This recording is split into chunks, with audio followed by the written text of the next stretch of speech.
Bonjour à tous. Nous venons de voir qu'avec l'arcane précédent, notre vrai présent est la vie. Oui, cette précieuse vie humaine est égale à notre précieux présent. Dans sa totale complétude, elle nous est remise avec tous les atouts en main. Il s'agit ici de savoir les utiliser avec sagesse pour qu'ils nous dévoilent leur magie, en respectant ce qu'ils sont venus apporter comme sens à notre vie, avec pour chacun leur lot d'études et d'analyses à nous améliorer. Nous en tirerons l'essence de leurs leçons. Chaque jour, on tente de façonner notre monde et sa conception avec les yeux du monde. Et l'on tisse des voiles de croyances pour bâtir nos rêves jusqu'à devoir s'en défaire, jusqu'à nous arracher de l'illusion et enfin comprendre ce qu'il cache de nos désordres. Nous avons cette chance inouïe de pouvoir penser nos peines, au mieux guérir de nos pensées en les partageant et en les livrant à plus grand que notre partie terrestre. Ceci nous poussant à apprendre à transcender ce en quoi l'on a tant cru solide et qui, avec le temps, nous apparaît totalement futile, éphémère et dénué de véritable sens à sauver son âme de toute emprise. Elle qui détient les réponses depuis toujours, on doit réapprendre à s'y connecter par l'intuition et notre sagesse innée. Elle est pureté de l'être, douceur de l'amour, connaissance et modestie, secret et humilité, apprentissage des bases renouvelées dans ce nouvel être incarné, en reconnaissance de notre lumière profonde et sacrée. À l'étude de nos atouts, nous avançons pas à pas vers la découverte de celle-ci, toujours plus vibrante, vivante et éclairante, en ponctuant de pauses ce chemin, et durant lesquelles il est de notre devoir à se réfugier pour nous sauver de notre instinct animal et terrestre et nous diriger au-delà de l'état humain, qui n'est que la permission et le véhicule pour passer à l'état supérieur. Cette lame que nous présentons ici est l'arcane numéro 2. Elle se nomme le conseil du livre de la connaissance, étude et apprentissage. Cette figure regarde dans le passé, dans les écrits passés, ce qui peut être tradition et secret dévoilé aux futures générations. Voici un extrait du livret. J'étudie occasionnellement ce qui sommeille en moi.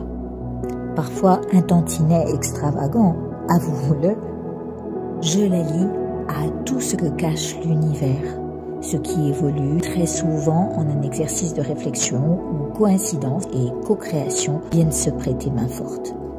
Comme je le disais, le passé fait éruption dans cette lame, rendant grâce aux mémoires intuitives. Le secret s'immisce donc encore une fois dans cette loi dont seul l'univers détient la règle et que cette lame côtoie dans les archives de ses essais. D'ailleurs, je dirais que ce sont souvent les plus farfelus et les plus fous dans leur numéro de magie qui osent ôter leurs ailes, comme s'ils avaient deviné qu'un fil invisible les soutiendrait dans leur quête du devenir meilleur. Ce dernier sacrément lumineux à tous ceux qui savent tisser le lien avec, les tirerait d'embarras et les infiltrerait dans un passage où tous les souhaits seraient réalisables, mais lesquels, très sérieusement, aujourd'hui, demandent à être révisés. C'est là qu'intervient le signet de ruban, déguisé en marque-page, où s'y tenir renvoie à certaines références agrémentant les connaissances de base. Nous errons ainsi sous le voile de l'apprentissage pour étudier et se parfaire. C'est ainsi que l'on plonge dans le passé pour en tirer quelques connaissances. En fait, c'est comme si on en connaissait déjà un bout sur le sujet. D'ailleurs, si on tentait l'expérience de se faire transparent pour fusionner avec ce lien dans la clarté de ses plus pures intentions, Ne serait-il pas ingénieux de s'autogénérer en un être suprême dont l'unique devoir tiendrait du sacré à n'en retenir que cette leçon ? Tandis que notre fou joue alors de plusieurs de ses cordes, croyant tous qu'il part à la dérive, il fait le tour du pont, déshabille le mât, quand à eux deux, au devant d'un balcon, ceux-ci décident de nous présenter le véhicule existentiel comme ce dans quoi chacun s'embarque. À tout vouloir transformer et se donner d'autres ailes, le L du mot loi se verra à son insu mettre les voiles en direction de la foi.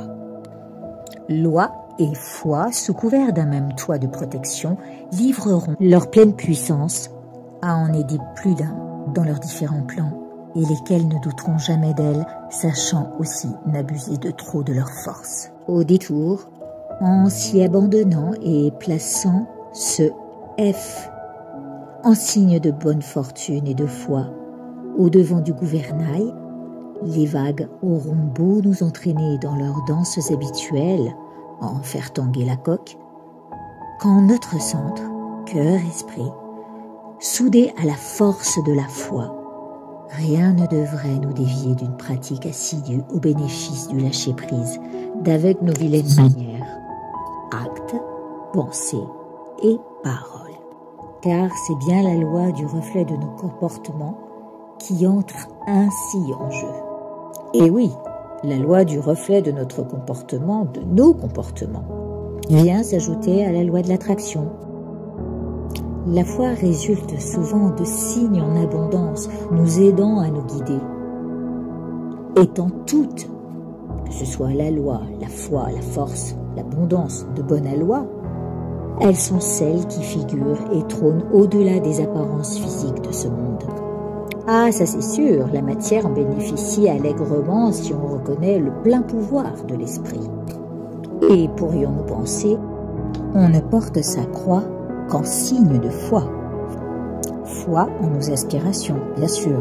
L'univers est vraisemblablement l'esprit du monde, où cohabitent le visible et l'invisible, l'ignorance et la connaissance, le soleil et la lune. L'imagination, aux côtés de son créateur, fertilise la naissance d'un projet à compter du moment où l'on comprend que le processus fait partie intégrante des étapes, lesquelles ne sauraient échapper aux échanges et accords entre ciel et terre.